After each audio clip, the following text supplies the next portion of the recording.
ঠান্ডা খাওয়ার জন্য একটা টিকিট কেটে কিন্তু ভিতরে বসে আছে। আসছে নির্বাচনে দুটি প্যানেলে বিভক্ত হচ্ছে শিল্পী সমিতির সদস্যরা। প্রার্থীরা আশা করেন বিগত নির্বাচনগুলোর মতো বিতর্কিত হবে না এবারের নির্বাচন। অংশগ্রহণমূলক ও সুষ্ঠু নির্বাচনে শিল্পীরা বেছে নেবেন তাদের যোগ্য নেতৃত্ব। ইনশাআল্লাহ দোয়া করবেন এবারের নির্বাচন যেন বিগত দিনের নির্বাচনের কলুষতাকে দূর করে একটি সুন্দর উদাহরণ হয়। চলচ্চিত্র শিল্পী সমিতির নির্বাচন, চলচ্চিত্র শিল্পীদের নির্বাচন, এটা জানি উৎসবমুখর পরিবেশে হয় এবং এটা জানি নিয়ে কোনো কাদা ছোড়াছুরি বা কোনো দলীয় প্রভাব কেউ খাটাতে না পারে। এবারের নির্বাচনে প্রার্থী হচ্ছেন নায়ক রাজ রাজ্জাকের সন্তান বাপ্পা রাজ। শিল্পীরা মনে করেন ফলাফল যাই হোক না কেন এক হয়ে কাজ করতে হবে সবাইকে।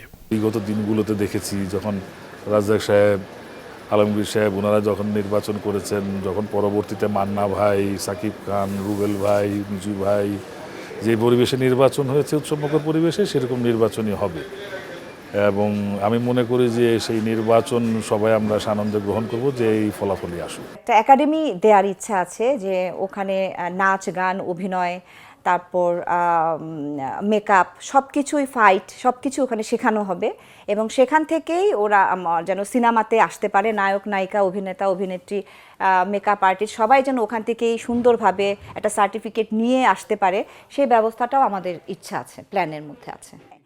নির্বাচনে প্যানেল গোছানোর পাশাপাশি চলছে ভোটারদের দলে ফেরানোর চেষ্টা, সেই সাথে চলছে নির্বাচনের প্ল্যানিং। সভাপতি পদে নির্বাচন করব যদি কোনো প্রাকৃতিক দুর্যোগ বা রাষ্ট্রীয় কোনো দুর্ঘটনা না ঘটে। আমার প্যানেলে অনেকেই আছেন, এই মুহূর্তে শুধু সাধারণ সম্পাদকের নামটা বলি, জয় চৌধুরী, চিত্রনায়ক জয় চৌধুরী, আরও অনেকেই আছেন। আমাদের নায়ক রাজ রাজ্জাক মামার সন্তান যে বা নায়ক বাপ্পা রাজ ভাই উনি সভাপতি পদে আমাদের প্যানেল থেকেই করছেন। সুষ্ঠু ও গ্রহণযোগ্য একটি নির্বাচন হবে বলে আশা করেন শিল্পী সমিতির প্রার্থীরা। আমাদের নির্বাচনটা আমরা সুষ্ঠু করার চেষ্টাই করি, মানে নির্বাচন গ্রহণ এবং ভোট গণনাটা সুষ্ঠুই থাকে, কিন্তু পরবর্তীতে বা পূর্বের কিছু ওগুলাকে একটু মনে হয় যে এটা ম্যানিপুলেটেড, তো ওই ঘটনাগুলো আমার মনে হয় না ঘটবে বা ঘটতে দেওয়া উচিত। ভোটারদের আগ্রহেই কিন্তু আমরা এসেছি নির্বাচনে, তো ওনাদের সারা 100-এ 100 পাচ্ছি, দুই একজন তো এদিক ওদিক হবেই, তো সেটা নিয়ে আমাদের কোনো টেনশন নাই। সিনিয়র আর্টিস্ট থেকে শুরু করে সবাই আলহামদুলিল্লাহ আমাদের সাপোর্ট দিচ্ছে, তো ওনারাই আমাদের শক্তি।